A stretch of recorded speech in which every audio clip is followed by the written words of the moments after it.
Bonjour et bienvenue au résumé des changements faits en 2019 aux classes. Donc, première chose qu'il faut savoir, c'est qu'il y a eu une clarification par rapport au profil de classe. Une chose que plusieurs personnes n'avaient pas super bien compris, c'était que le bonus des profils de classe était obtenu instantanément. Je m'explique.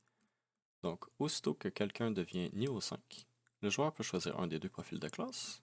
Donc, par exemple, le barbare peut choisir entre berserker ou brise-sort. Et le bonus est obtenu immédiatement.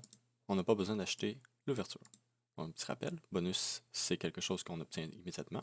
Et l'ouverture, c'est la compétence qu'on a maintenant le droit d'acheter qu'on ne pouvait pas acheter auparavant. Donc voilà.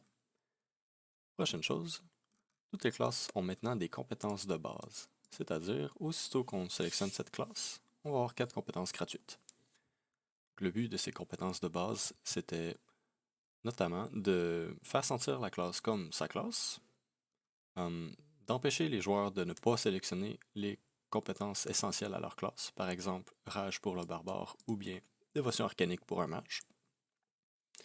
C'est aussi pour donner plus de points de compétences en commençant, pour s'assurer que tout le monde est capable de s'acheter les compétences qu'ils ont besoin pour porter leur équipement. Par exemple, auparavant, vu qu'on avait juste 5 points de compétences, c'était possible que quelqu'un ne puisse pas porter son bouclier et son armure et son arme en même temps au niveau 1, ce qui était plutôt dommage. Maintenant, ça devrait toujours être possible. Donc voilà, chaque classe va avoir des compétences de base différentes, donc vous irez voir les compétences que vous avez acquises. Si votre personnage était déjà commencé, vous allez être remboursé si vous aviez déjà acheté la compétence qui vous est donnée. Par exemple, un copiste qui avait déjà étude 1, vous allez récupérer un point de compétence. Prochaine chose, certains bonus, certaines ouvertures ont changé. Je vais passer au travers des 14 classes étant donné qu'il n'en a pas beaucoup et qu'il nous reste un peu de temps. Première chose, le barbare. Maintenant, vous avez le droit de porter 18% de votre corps en tant qu'armure moyenne ou lourde. Avant, on pouvait juste porter des armures légères. Maintenant, vous pouvez porter, mettons, un brassard ou des jambières en métal. Tant que c'est pas plus que 18% de votre corps, ça passe. Donc voilà.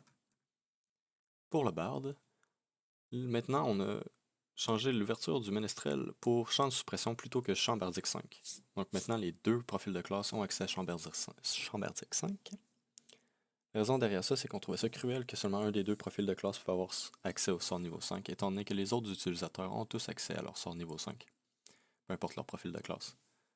Donc pour compenser, maintenant le ménestrel va avoir accès à une nouvelle compétence, champ suppression. Vous irez voir la description, c'est plutôt chouette. Le copiste. Le bonus du scribe a été changé pour un livre des secrets, étant donné que la compétence qu'il obtenait auparavant n'existe plus.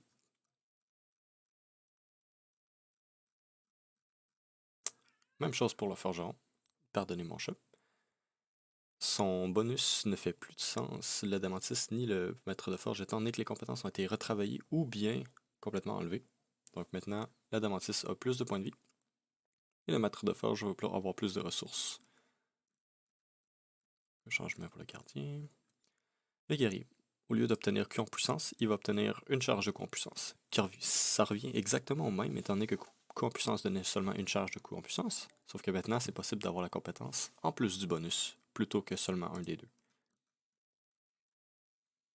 Laborantin est un petit peu clarifié. L'alchimiste est maintenant le spécialiste des potions niveau 4, donc il peut en acheter plusieurs, il peut potentiellement toutes les acheter, et il peut potentiellement acheter toutes les recettes de potions niveau 1 à 3 également. Donc l'alchimiste est vraiment celui qui apprend les recettes, tandis que l'herboriste, lui, se contente de moins de recettes. Par contre, il y a des recettes favorites, donc il peut les construire plus rapidement. De plus, il peut faire des bandages spécialisés, comme avant. Aucun changement au mage. Le paladin un tout petit peu changé. Le croisé a maintenant accès à la foi du paladin 9, c'est-à-dire qu'il peut acheter cette compétence autant de fois qu'il veut. Donc il est maintenant possible de faire un paladin non multiclassé, donc purement paladin, et d'avoir 15 points de foi. Il va falloir acheter foi du paladin 9 plusieurs fois. Donc ça va vous coûter beaucoup de points de compétence, mais c'est possible. Lourdeur a maintenant 2 points de vie de base plutôt que constitution naturelle, qui est une compétence de combattant. Donc ça faisait pas trop de sens. L'éclaireur a plutôt action libre. Et voilà, c'est le résumé de tous les changements de classe 2019.